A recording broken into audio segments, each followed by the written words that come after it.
తెలంగాణ ముఖ్యమంత్రి రేవంత్ రెడ్డి బాసర సరస్వతి అమ్మవారి క్షేత్రంలో తన మనవడు రియాన్ష్కు అక్షరాభ్యాసం చేయించారు.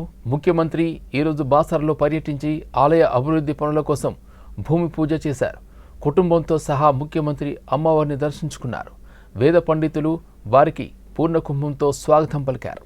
బాసర ఆలయ ప్రధాన అర్చకుడు సంజీవ్ మహారాజ్ రియాన్ష్కు పలకా బలపంతో అక్షరాభ్యాసం చేయించారు. సీఎం రేవంత్ రెడ్డి దంపతులు, వారి కుమార్తె నైమిషారెడ్డి దంపతులతో పాటు మంత్రులు కొండా సురేఖ, జూపాలి కృష్ణారావు, పీసీసీ అధ్యక్షుడు మహేష్ కుమార్ గౌడ్, జిల్లా కాంగ్రెస్ నాయకులు ఈ కార్యక్రమంలో పాల్గొన్నారు. కాగా తన మనవడికి తల్లిదండ్రులు రియాన్ష్ అని పేరు పెట్టగా తాను మాత్రం రుద్రదేవ్ అని పిలుచుకుంటానని ఒక సందర్భంలో ముఖ్యమంత్రి చెప్పారు. భారతీయ జనతా పార్టీ ఆవిర్భవించి 47 సంవత్సరాలు పూర్తయ్యాయి. ఈ సందర్భంగా దేశవ్యాప్తంగా బీజేపీ 47వ ఆవిర్భావ దినోత్సవాన్ని ఘనంగా జరుపుకుంటుంది. నెహ్రూ కుటుంబం ఆధిపత్యం కొనసాగుతున్న కాలంలో భారతీయ జనతా పార్టీ ఏర్పడిందని, ఈ పార్టీ ఎదుగుతుందా, అధికారంలోకి వస్తుందా అనే అనుమానాలు వ్యక్తమయ్యాయని ఈటెల రాజేందర్ అన్నారు. కానీ అటల్ బిహారీ వాజ్పేయి నాయకత్వంలో పార్టీ బలంగా నిలిచిందని అన్నారు ఈటెల. వాజ్పేయి విమర్శలను పట్టించుకోకుండా మొక్కవోని ధైర్యంతో దేశానికి సుపరిపాలన అందించాలనే లక్ష్యంతో పార్టీని ముందుకు నడిపించారని, భారత జాతి ఆశీర్వాదం తప్పక లభిస్తుందనే విశ్వాసాన్ని వ్యక్తం చేశారు. ప్రారంభం దశలో కేవలం 2 ఎంపీలతో మాత్రమే ఉన్న బీజేపీ ఒకరు గుజరాత్ నుండి, మరొకరు తెలంగాణలోని హనుమకొండ నుండి గెలిపించినప్పటికీ ఎక్కడా వెనుకడుగు వేయలేదన్నారు. ఆత్మవిశ్వాసంతో ముందుకు సాగింది అని ఈటెల అన్నారు. ఒకనాడు ఈ పార్టీ పుడుతుందా, ఈ పార్టీ పెరుగుతుందా, ఈ పార్టీ విజయం సాధిస్తుందా అని చెప్పి అవమానపరిచినాడు. వాజ్పేయి గారి నాయకత్వంలో భారతీయ జనతా పార్టీ ఒకనాడు 2 ఎంపీలకు పరిమితమైన భారతీయ జనతా పార్టీ ఇవాళ కశ్మీర్ నుంచి మొదలుపెట్టి కన్యాకుమారి వరకు, కచ్ నుంచి మొదలుపెట్టి అరుణాచల్ ప్రదేశ్ వరకు మోడీ అంతకుముందు వాజ్పేయి గారి నాయకత్వంలో ఎన్డీఏ సర్కార్గా ఏర్పడి ఇవాళ మోడీ గారి నాయకత్వంలో దేశంలోనే అతిపెద్ద ప్రజాస్వామిక పార్టీగా, ప్రజల చేత మన్ననలు పొందినటువంటి పార్టీగా గుర్తింపు పొందిన పార్టీ, ప్రపంచంలోనే ఇంత పెద్ద పార్టీ, ఇంత సభ్యత్వం కలిగిన పార్టీ ప్రపంచంలో ఎక్కడ లేదు. అది భారతీయ జనతా పార్టీ మాత్రమే. ఈరోజు మోడీ గారి నాయకత్వంలో దేశం మొత్తంలో కులాలు వేరు కావచ్చు, మతాలు వేరు కావచ్చు, ప్రాంతాలు వేరు కావచ్చు, సంస్కృతులు సాంప్రదాయాలు వేరు కావచ్చు, కానీ అన్ని వర్గాల ప్రజానికమంతా కూడా మోడీ గారే ఈ దేశానికి దిక్కు. మోడీ హైతో మున్కిన్ హై అనేటువంటి నినాదంతో రాజకీయాల కోసం కాదు, రైతుల సమస్యల పరిష్కారం కోసం వచ్చామని మాజీ మంత్రి ఎమ్మెల్యే హరీష్ రావు స్పష్టం చేశారు. రైతుల సమస్యలపై మాట్లాడిన హరీష్ రావు సమస్య కాంగ్రెస్తో సంబంధం లేదని, అసలు సమస్య రైతుల సమస్య లేనని పేర్కొన్నారు. ఏ ప్రభుత్వమైనా రైతుల కోసం పనిచేయాలి, దళారుల కోసం కాకుండా రైతుల సంక్షేమాన్ని దృష్టిలో ఉంచుకోవాలని హరీష్ సూచించారు. ముఖ్యమంత్రి వ్యవసాయ శాఖ మంత్రికి విజ్ఞప్తి చేస్తూ రైతుల భవిష్యత్తును దృష్టిలో పెట్టుకుని నిర్ణయాలు తీసుకోవాలని అన్నారు. కె చంద్రశేఖరరావు హయాంలో రైతుల అభివృద్ధి కోసం అంతర్జాతీయ స్థాయిలో ఫ్రూట్ మార్కెట్ ఏర్పాటు చేయాలని ప్రణాళిక రూపొందించారని తెలిపారు. తాను మంత్రిగా ఉన్న సమయంలో రైతులకు సహాయం చేయాలనే ఉద్దేశంతో 10 కోట్ల రూపాయల కేటాయించినట్లు చెప్పారు. ఉదయం 200 ఎకరాల విస్తీర్ణంలో ఈ మార్కెట్ నిర్మాణానికి స్థలం కేటాయించగా మార్కెట్ శాఖ మంత్రి సింగిరెడ్డి నిరంజన్ రెడ్డి నిధులు మంజూరు చేశారని వెల్లడించారు.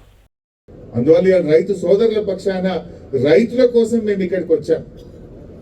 చాలా రోజుల నుంచి పెద్దలు కిషన్ రెడ్డి గారు అసెంబ్లీ జరిగేటప్పటి నుంచి అడుగుతా ఉన్నారు, ఈ భూమి ఇక్కడ మార్కెట్ ను మనం కాపాడాలి, మనం పోరాడాలి, ఎంతో కష్టపడి సేకరించిన ఈ భూమి దళార్ల పాలవుతుందని చెప్పి పెద్దలు కిషన్ రెడ్డి గారు, సవితక్క గారు చాలా రోజుల నుంచి మమ్మల్ని ఇక్కడికి వెళ్ళాలని అంటా ఉంది. తప్పకుండా ఈ భూమి పోరాడుతుంది బీఆర్ఎస్ పార్టీ. ఇక్కడే అంతర్జాతీయ స్థాయిలో ఫ్రూట్ మార్కెట్ వచ్చేదాకా రైతుల పక్షాన బీఆర్ఎస్ పార్టీ పోరాడుతుంది. ఇది ఇక్కడ బతికే వేల మంది ప్రజలతో పాటు ఈ రాష్ట్రంలో ఉండే లక్షలాది మంది రైతుల భవిష్యత్తుకు సంబంధించినటువంటి విషయం. ఇలా వ్యక్తిగత పంచాయతీ లేదు, ఇలా వేరే రాజకీయాలు లేవు. ఇది రైతుల కోసం ఆనాడు కేసీఆర్ గారు ఆలోచించిండ్రు. ఇది ముందుకు పోవాలన్నదే మా ప్రయత్నం. నిజానికి ఈ ప్రాంతంలో ఆ మార్కెట్ వస్తే ఎంత డెవలప్ అవుతుంది ఏరియా. ఈ చుట్టుపక్కల భూములు ఎంత బాగా అభివృద్ధి జరుగుతాయి ఇవాళ ఆలోచించాల్సినటువంటి అవసరం ఉంది. ఈ ప్రభుత్వం ఎట్లా తయారైపోయిందంటే ఎక్కడ చూడు భూముల చుట్టే.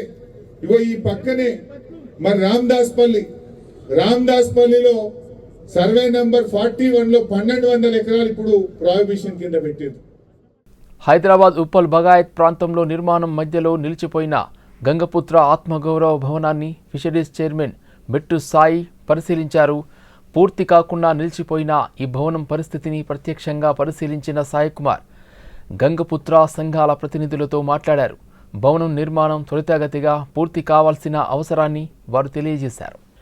ఈ సమస్యను బీసీ సంక్షేమ శాఖ మంత్రి పొన్నాం ప్రభాకర్ దృష్టికి తీసుకెళ్లి పరిష్కారం చేస్తామని ఆయన హామీ ఇచ్చారు.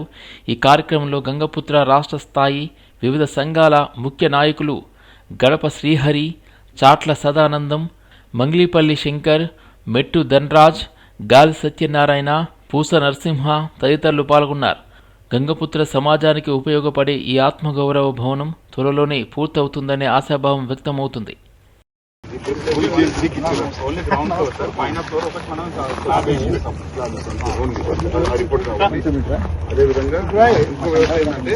దీనిపైన మనకి మ్యాప్ కావాలి.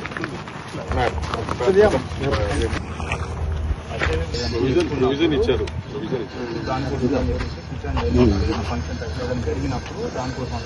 ఇప్పుడు ఏంటంటే కింద మీటింగ్ చేసుకోనికి మనం బిహేవియర్స్ ఉంటే ఏదంటే పైన నువ్వు పైకి వెళ్ళిపోవాలి.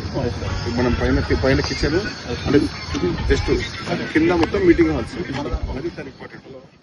ఇందిరానగర్ యూసఫ్గూడలోని Telugu film industries employees federation కార్యాలయంలో సభ్యులు, కార్యవర్గ సభ్యుల మధ్య ఉద్రిక్తత చోటు చేసుకుంది. ఫెడరేషన్ నిధులు దుర్వినియోగం చేసి లెక్కలు చూపించకుండా ఎన్నికలకు వెళ్లడం సరికాదని సభ్యులు అభ్యంతరం వ్యక్తం చేశారు. ముందుగా ఆర్థిక లెక్కలు వెల్లడించిన తర్వాతే ఎన్నికలు నిర్వహించాలని డిమాండ్ చేశారు.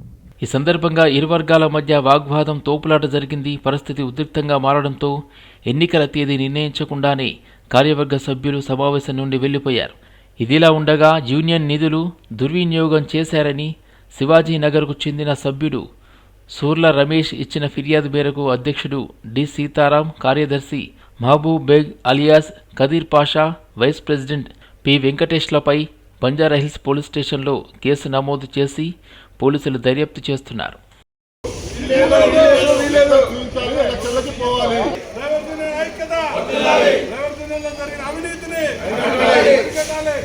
లెక్కలు తక్షణమే చూపించాలి.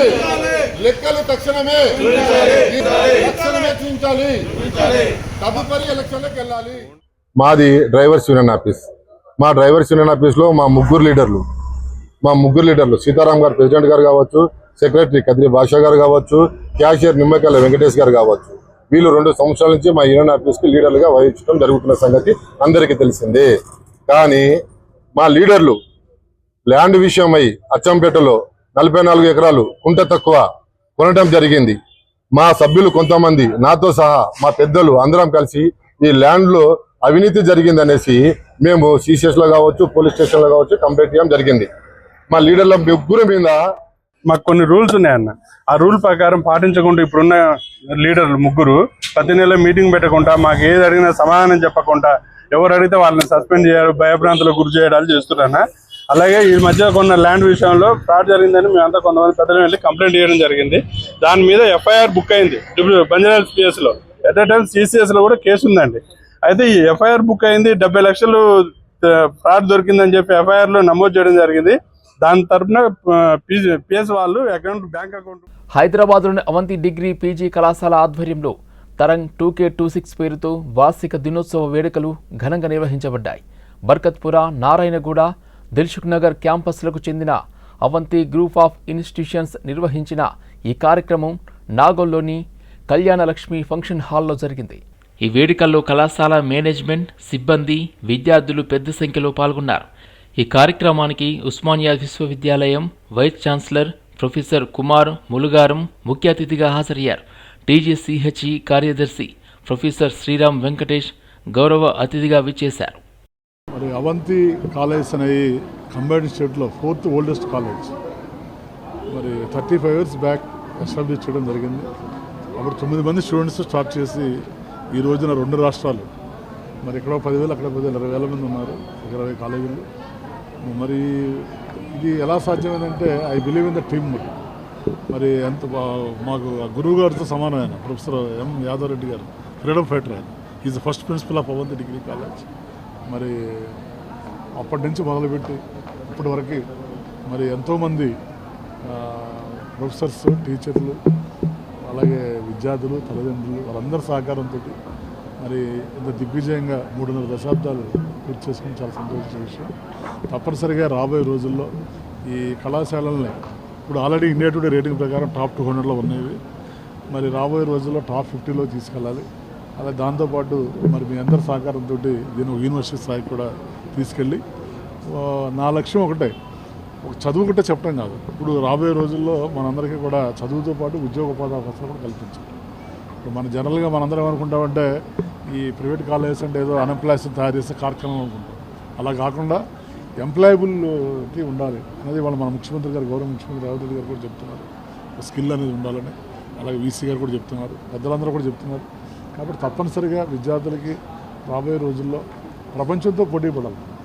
ఈరోజు మనందరం కూడా పెద్దలు చెప్తారు కదా, ఏమని థింక్ గ్లోబల్లీ, యాక్ట్ లోకల్లీ అని. భారతీయ జనతా పార్టీ ఆవిర్భావ దినోత్సవం ఘనంగా నిర్వహించడం జరిగింది. భారతీయ జనతా పార్టీ 47వ ఆవిర్భావ దినోత్సవాన్ని పురస్కరించుకుని హైదరాబాద్ నగరంలోని బాగంబర్పేట్, రామకృష్ణ నగర్లో వేడుకలను ఘనంగా నిర్వహించారు. ఈ కార్యక్రమంలో భాగంగా బీజేపీ జెండాను BJP Hyderabad central district council member Chukka Jagan, Baghamberpet division అధ్యక్షులు నగారాచారి మరియు రోహిత్ నందరాజ్ గౌడ్ కలిసి ఆవిష్కరించారు. ఈ సందర్భంగా రోహిత్ నందరాజ్ గౌడ్ మాట్లాడుతూ భారతీయ జనతా పార్టీ దేశ అభివృద్ధికి కట్టుబడి పనిచేస్తుందని పేర్కొన్నారు. పార్టీ సిద్ధాంతాలను ప్రజల్లోకి తీసుకెళ్లేందుకు మరియు పార్టీ బలోపేతానికి తాము తన వంతు కృషి చేస్తామని విజ్ఞప్తి చేశారు. 46 సంవత్సరాలు పూర్తి చేసుకొని 47వ సంవత్సరంలో అడుగు పెడుతున్న సందర్భంలో భారతదేశ ప్రజలందరికీ, అదేవిధంగా ప్రపంచ దేశాల్లో ఉన్న భారతదేశ ప్రజలకు భారతీయ జనతా పార్టీ ఆవిర్భావ దినోత్సవ శుభాకాంక్షలు తెలియజేసుకుంటూ, భారతీయ జనతా పార్టీ 1980 ఏప్రిల్ 6వ తేదీన స్థాపించడం జరిగింది. ఆనాటి నుండి ఈనాటి వరకు రాబోయే తరాలకి నరేంద్ర మోడీ గారు ఏదైతే పిలుపునిచ్చారో 2030 సంవత్సరం వరకు 1,00,000 మంది యువత భారతీయ జనతా పార్టీలో చేరి రాజకీయంలో క్రియాశీల పాత్ర పోషించాలని ఏదైతే వారు సంకల్పం తీసుకున్నారో ఆ సంకల్పాన్ని నిజం చేయాలని ఆశిస్తూ, ఆ సంకల్పంలో నేను కూడా భాగమవుతానని చెప్పి ఈ సందర్భంగా తెలియజేస్తూ, నాకు సలహాలు, సూచనలు మాలాంటి ఉక్కు నరాలున్న యువకులకు క్రియాశీల కార్యకర్తలుగా మార్చడానికి ఏ విధంగా అయితే గౌరవ కేంద్ర మంత్రివర్యులు కిషన్ రెడ్డి గారు, వారితో పాటు రాష్ట్ర అధ్యక్షులు రామచంద్రరావు గారు, వారితో పాటు జిల్లా అధ్యక్షులు లంకల దీపక్ రెడ్డి గారు మమ్మల్ని ఏ విధంగా అయితే ముందుండి నడిపిస్తున్నారో, మా వెన్నుతట్టి మాకు భరోసానిస్తున్నారో, రాబోయే రోజుల్లో కూడా కార్పొరేట్ విద్యా సంస్థలతో కాంగ్రెస్ ప్రభుత్వం కుమ్మక్కై పేద విద్యార్థులను చదువుకు దూరం చేస్తున్నాయని బీఆర్ఎస్వి రాష్ట్ర కార్యదర్శి నాగారం ప్రశాంత్ మండిపడ్డారు. కాంగ్రెస్ ప్రభుత్వం ప్రైవేట్ విద్యా సంస్థలతో చేతులు కలిపి విద్యార్థుల జీవితాలను అంధకారంలోకి నెడుతుందని ఆరోపిస్తూ ఉస్మానియా యూనివర్సిటీలోని ఆర్ట్స్ కళాశాల వద్ద నాగారం ప్రశాంత్ ఆధ్వర్యంలో బీఆర్ఎస్వి నాయకులు నిరసన కార్యక్రమం చేపట్టారు. ఈ సందర్భంగా ప్రశాంత్ మాట్లాడుతూ ప్రభుత్వం ఫీజు రియంబర్స్మెంట్ విడుదల చేయకుంటే విద్యార్థుల నుంచే ఫీజులు వసూలు చేసుకోండి అని హైకోర్టు చెప్పడం శోచనీయమన్నారు. ఎన్నికల ముందు అభయహస్తమని చెప్పి అదే హస్తంతో పేద విద్యార్థుల గొంతులు కోస్తుందని మండిపడ్డారు. ఖచ్చితంగా పేద విద్యార్థుల ఉసురు కాంగ్రెస్ ప్రభుత్వానికి తగులుతుందన్నారు. కాంగ్రెస్ ప్రభుత్వం అలాగే ఈ ప్రైవేట్ కార్పొరేట్ కాలేజీలు ఒకటై దాదాపుగా పేద విద్యార్థులను దాదాపుగా చదువుకు దూరం చేసే పనులు జరుగుతా ఉంది ఈ రాష్ట్ర ప్రభుత్వంలో. కాబట్టి మేము ఇవాళ ఈ రేవంత్ రెడ్డి ప్రభుత్వం ఈ కార్పొరేట్ విద్యా సంస్థలు కలిసి దాదాపుగా పేద విద్యార్థులను పూర్తిగా దాదాపు చదువుకు దూరం చేసే పరిస్థితి కొనసాగుతా ఉంది. ఎందుకంటే నిన్న మనం చూసాం, దాదాపుగా ఫీజు రియంబర్స్మెంట్ దాదాపుగా ప్రభుత్వం విడుదల చేయకుంటే పిల్లల దగ్గర వసూలు చేసుకోవచ్చని ఇచ్చిన రిపోర్టు. కాబట్టి మేము ఒకటే తెలియజేస్తా ఉన్నాం ఈ కాంగ్రెస్ ప్రభుత్వానికి, అయ్యా నువ్వు నిన్న కాంగ్రెస్ ప్రభుత్వం ఏం చేసిందంటే హైకోర్టులో దాదాపుగా గవర్నమెంట్ అడ్వకేట్ జనరల్ ఉన్నా గానీ ఈ విషయం జరుగుతుంటే ఫీజు రియంబర్స్మెంట్ విషయంలో దాదాపు ఒక్క మాట మాట్లాడకుండా దాదాపు గమ్మున కూర్చున్న వ్యవస్థ ఈ కాంగ్రెస్ ప్రభుత్వం మనం చూస్తా ఉన్నాం. ఖచ్చితంగా ఈ కాంగ్రెస్ ప్రభుత్వం వెనక్కి తగ్గి దాదాపుగా రిట్ పిటిషన్ వేయాలని మేము కోరుతా ఉన్నాం. ఏమయ్య రేవంత్ రెడ్డి గారు మేము అడుగుతా ఉన్నాం, ఈ రోజు ఈ ప్రైవేట్ కాలేజీలు మొత్తం 15 దాదాపుగా కోర్టుకు ఆశ్రయించినది మీరు కాదా, కోర్టుకు సహకరించింది కూడా మీరు కాదా అని మేము బీఆర్సీ విద్యార్థి విభాగం తరఫున అడుగుతా ఉన్నాం. ఎలక్షన్ ముందు అభయాస్తం అని చెప్పి ఎలక్షన్ ఓట్ల తర్వాత ఇప్పుడు అదే హస్తాలతోని పేద విద్యార్థుల గొంతులకు ఉరితాళ్లు వేస్తుంది ఈ కాంగ్రెస్ ప్రభుత్వం అని మేము తెలియజేస్తాం. తెలంగాణలో పెండింగ్లో ఉన్న ఫీజు రియంబర్స్మెంట్ను ప్రభుత్వం వెంటనే విడుదల చేసేలా ఆదేశించాలని కోరుతూ స్టూడెంట్ ప్రొటెక్షన్ ఫోరం ఆధ్వర్యంలో విద్యార్థులు నిరసన చేపట్టారు. దిలీప్, రాహుల్ ఆధ్వర్యంలో జేఎన్టీయూ అంబేద్కర్ విగ్రహం వద్ద హైకోర్టు న్యాయమూర్తి జస్టిస్ జువ్వాడి శ్రీదేవికి పోస్ట్ కార్డులు పంపించి తమ విన్నపాన్ని తెలియజేశారు. కోర్టు తీర్పును అడ్డం పెట్టుకుని ప్రైవేట్ కాలేజీలు ఫీజుల కోసం విద్యార్థులను వేధిస్తున్నాయని స్టూడెంట్ ప్రొటెక్షన్ ఫోరం నాయకులు ఆవేదన వ్యక్తం చేశారు. ప్రభుత్వం బకాయిలు చెల్లించకపోవడం వల్లే ఈ పరిస్థితి వచ్చిందని, ఇందుకోసం విద్యాశాఖ అధికారులను బాధ్యులను చేయాలని కోరారు. రోజువారీ కూలీలు, వ్యవసాయ కుటుంబాల నుండి వచ్చిన విద్యార్థులు లక్షల రూపాయల ఫీజులు చెల్లించలేరని ప్రభుత్వం వెంటనే స్పందించాలని డిమాండ్ చేశారు. రియంబర్స్మెంట్ బకాయిలను ప్రభుత్వం వెంటనే విడుదల చేయాలి. పెండింగ్ లో ఉన్న ఫీజు రియంబర్స్మెంట్ బకాయిలను ప్రభుత్వం వెంటనే విడుదల చేయాలి. పెండింగ్ లో ఉన్న ఎంతో బాధతోని, ఎంతో దుఃఖంతో ఈ యొక్క పత్రికా సమావేశం నిర్వహించుకోవడం జరిగింది. ఏదైతే 3 రోజుల క్రితం గౌరవ హైకోర్టు ఏదైతే ఒక నోటీస్ని అయితే ఇవ్వడం జరిగింది, విద్యార్థుల దగ్గర నుంచే ఫీజు రియంబర్స్మెంట్ బకాయిలు ఏమైతే ఉన్నాయో అవన్నీ విద్యార్థుల దగ్గర నుంచే వసూలు చేయాలని చెప్పేసి ఒక నోటీస్ అయితే ప్రభుత్వ పాఠశాలలకు కానీ ఇక్కడ ఉన్నటువంటి ప్రైవేట్ ఇంజనీరింగ్ కళాశాలలకు కానీ ఒక నోటీస్ అయితే ఇవ్వడం చాలా బాధ కలిగించేటువంటి విషయం. అదే కాదు, ఇదే కాంగ్రెస్ ప్రభుత్వం ఉన్నప్పుడు గతంలో పేద బడుగు బలహీన విద్యార్థులకు విద్యను దూరం కావద్దనే సంకల్పంతో ఆనాడు డాక్టర్ వైఎస్ రాజశేఖర్ రెడ్డి గారు ఈ యొక్క ఫీజు రియంబర్స్మెంట్ స్కీమ్, విద్యార్థుల ఫీజు రియంబర్స్మెంట్ బకాయిలు ఏదైతే ప్రభుత్వం సరైన సమయానికి విడుదల చేయని కారణంగా యాజమాన్యాలు ఇబ్బంది పడుతున్నాయని చెప్పేసి గౌరవ హైకోర్టు న్యాయమూర్తురాలు శ్రీదేవి గారు ఈరోజు విద్యార్థుల దగ్గర నుండి ఫీజులు వసూలు చేసుకోండి అని ఒక ఆదేశాలు, కోర్టు ఆర్డరు ఇవ్వడం జరిగింది. అయితే దీన్ని ఈరోజు మేము శ్రీమతి జువ్వాడి శ్రీదేవి గారిని, హైకోర్టు న్యాయమూర్తురాలని, కాలేజీ యాజమాన్యాలు ఏ డేటా సబ్మిట్ చేసి ఏ రకంగా తప్పుదారి పట్టించారో మాకు అర్థం కాని విషయం. కాకపోతే స్టూడెంట్ ప్రొటెక్షన్ ఫోరం అనేది ఒక స్టూడెంట్స్ యొక్క రైట్స్ కోసము, లేకపోతే స్టూడెంట్స్ వాళ్ళు బంజారాహిల్స్లో జాతీయ చేనేత వస్త్ర ప్రదర్శన ప్రారంభం.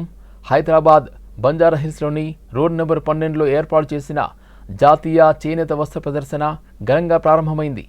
ఈ ప్రదర్శనను నగర సోషలైట్ పల్లవి ఠాకూర్ ప్రారంభించారు. కళింగ కల్చరల్ సెంటర్లో నిర్వహిస్తున్న ఈ ప్రదర్శనలో దేశవ్యాప్తంగా చేనేత కళాకారులు తమ నైపుణ్యాన్ని ప్రదర్శిస్తున్నారు. ప్రారంభోత్సవం సందర్భంగా పల్లవి ఠాకర్ వివిధ స్టాళ్లను సందర్శించి చేనేతకారులు తయారు చేసిన వస్త్రాలను ఆసక్తిగా పరిశీలించారు. వస్త్రాల తయారీ విధానం, వాటి ప్రత్యేకతల గురించి చేనేతకారులతో మాట్లాడి తెలుసుకున్నారు.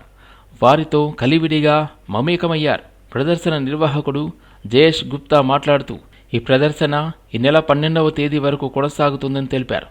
దేశంలోని 14 రాష్ట్రాల నుండి వచ్చిన చేనేతకారులు, హస్తకళాకారులు ఇందులో పాల్గొంటున్నారని చెప్పారు.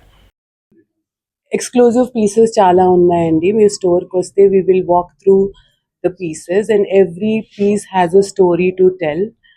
For example, we have done a collection which is inspired by Japanese kintsugi, how a crack can make it look beautiful. If you come to the store, we can actually walk you through and explain how the collection is inspired and how the beautiful pieces have been made out of it. And we also are into Banarsi sarees. I have traveled to Banaras and I have worked with all the artisans, and we have come up with beautiful Banarsi sarees, and some of the exclusive sarees have the Banaras Ghat on them. దీనికి organiser Jayesh Kumar Gupta మేము ఒక సొసైటీగా form చేసినాం. దాని పేరు జగదీశ్వర్ హస్తకళా వికాస్ సమితి. ఇప్పుడు ఏమంటే government మాకు ఐడి కార్డులు ఇస్తారు ఒరిజినల్ వీవర్స్ కి. ప్రతి ఒక్కరు ఆల్ ఓవర్ ఇండియాలో ఒక DCS development commissioner of textiles కింద కానీ హ్యాండీక్రాఫ్ట్స్ కింద ఒక ఐడి కార్డు ఇస్తారు.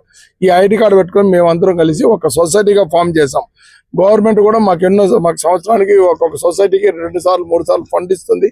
అంటే మన సంక్రాంతి అప్పుడు, మనకు దీపావళి అప్పుడు, ఉగాది అప్పుడు అట్లా ఇప్పుడు ప్రతిసారి ఫండ్ ఇస్తుంది. ఫండ్ ద్వారా కూడా మేము జరిపిస్తాం. ఇంకోటి ఏమంటే ఇది నాన్ ప్రాఫిటబుల్ ఎగ్జిబిషన్. ఇక్కడ అందరూ దగ్గర అన్ని స్టేట్లలో అంటే ఇప్పుడు మనం ఆంధ్రప్రదేశ్ ఎత్తుకున్నామంటే మంగళగిరి, కలంకారీ, తెలంగాణ ఎత్తుకుంటే గద్వాలు, పోచంపల్లి, గుజరాత్ ఎత్తుకుంటే పటోలా, మహారాష్ట్ర ఎత్తుకుంటే పైతాని, బెనారస్ నుంచి చాలా ఈ రోజు ఇండియా మొత్తం బెనారస్ చీరల మీద, పట్టు చీరల మీద చాలా ఇది. ప్రేమ పేరుతో ఓ యువతిని నమ్మించి మోసం చేసి వివాహం చేసుకున్నాడు. ఆ తర్వాత తన స్నేహితులతో కలిసి మొదటి రాత్రి సదరు యువతిపై లైంగిక దాడికి పాల్పడ్డాడు. ఈ ఘటనకు సంబంధించి తొలుత కూకట్పల్లి పోలీస్ స్టేషన్లో 0 FIRను నమోదు కాగా తదుపరి కేసు విచారణ నిమిత్తం బేగంపేట్ పోలీస్ స్టేషన్కు బదిలీ అయింది. కూకట్పల్లిలో నివాసం ఉండే ఓ మహిళకు 2 కుమార్తెలు. వారికి ఉన్న భవనంలో ఖాళీగా ఉండే మడిగను కిరాయి ఇవ్వాలని nobroker.com వెబ్సైట్లో పెట్టింది. దీన్ని గమనించిన ఏపీ నెల్లూరు ప్రాంతానికి చెందిన షేక్ నవాజ్ తనకు మడిగ అద్దెకు కావాలని తీసుకున్నాడు. కొద్ది రోజుల తర్వాత ఇంటి ఓనర్ పెద్ద కూతురును పరిచయం చేసుకుని ప్రేమిస్తున్నానంటూ నమ్మబలికాడు. మేలో నవాజ్ అనే వ్యక్తిని కలిసాను సార్. మా షాప్ ఒకటి రెంట్కి ఉంది, దానికి వాళ్ళు రెంట్కి వచ్చారు సార్. ఈస్టర్న్ ట్రేడింగ్ సొల్యూషన్స్ అని చెప్పి పెట్టారు, ట్రేడింగ్ చేస్తామని చెప్పి పెట్టారు సార్ ఆ షాప్. దాని తర్వాత ఫ్రీక్వెంట్గా మా ఆఫీస్ దగ్గర కూడా వచ్చేవాళ్ళు సార్ వాళ్ళు. దాని తర్వాత మళ్ళీ ఫస్ట్ వీక్లో రిసార్ట్కి తీసుకెళ్ళారు. నాకు అక్కడ అంటే ఏమి మత్తు పదార్థాలు ఇచ్చారో తెలీదు. అది తిన్న తర్వాత నేను నా కాన్షియస్ స్టేట్లో లేను సార్. నేను తర్వాత అలా 3 సార్లు ఒకసారి బేగంపేట్ ఫ్లాట్లో కూడా అలా చేశారు సార్. నన్ను అంటే రేప్ చేశారు సార్ వాళ్ళు. ఎవరెవరు? వాళ్ళ తమ్ముళ్ళు మున్నావర్, షారుఖ్, ఇస్మాయిల్, వాళ్ళ ఫ్రెండ్ లీలాఫ్ అని చెప్పి అతను, నవాజ్. వాళ్ళ ఫ్యామిలీ అంటే ఫస్ట్ నాకు పరిచయం అయినప్పుడు కన్వర్ట్ అయ్యానని చెప్పి సర్టిఫికేట్ చూపించారు సార్ నాకు. నవదుర్గాని చేంజ్ చేయాలని చెప్పారు. తర్వాత మా మమ్మీకి కూడా అలానే ఒప్పించారు వాళ్ళు. మా ఫాదర్ లేరు సార్ మాకు. వాళ్ళు ఫస్ట్ వీక్లోనే రిసార్ట్కి తీసుకెళ్ళి అతను మా ఫ్యామిలీ వస్తున్నారు అక్కడికి, మనం మన ఫ్యామిలీని కలుద్దామని చెప్పి తీసుకెళ్ళారు. కానీ అక్కడ చూస్తే ఎవరు రాలేదు.